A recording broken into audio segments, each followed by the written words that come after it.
আমার যখন কাজের বেশি তাড়াহুড়ো থাকে তখন এই যে চুলার পাশে বসে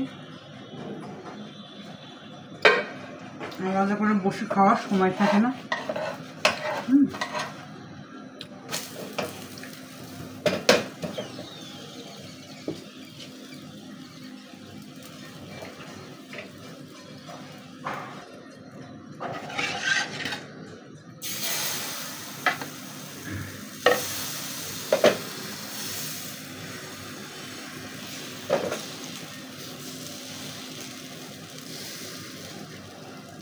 নাস্তাটা আমি রান্নাঘর হোক, সেটা ডাইনিং হোক, সোফা হোক, খাট হোক, যে কোনো জায়গায় আমি করতে পারি, কিন্তু আমার চাটা হতে হবে এইভাবে, এইখানে প্রকৃতির মাঝে বারান্দায় বসে 1 কাপ চা।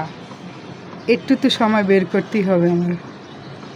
সারাদিন তো আমরা নাস্তার পর, চা খাওয়ার পর আমাদের কাজের শুরুটা, ঠিক না? আমরা দিনটা শুরু করি নামাজ কালাম পড়ে, তারপর না কাজ শুরু করি। তাহলে আজ রাখছি, আপনারা সবাই ভালো থাকবেন, আল্লাহ হাফেজ। আর আপনারা যারা এরকম নাস্তা করতে একদম সময় পান না, তখন একদিকে নাস্তা বানাবেন আর খেয়ে নেবেন। আর আমার চাটা কেমন আছে একটু খেয়ে দেখি আগে।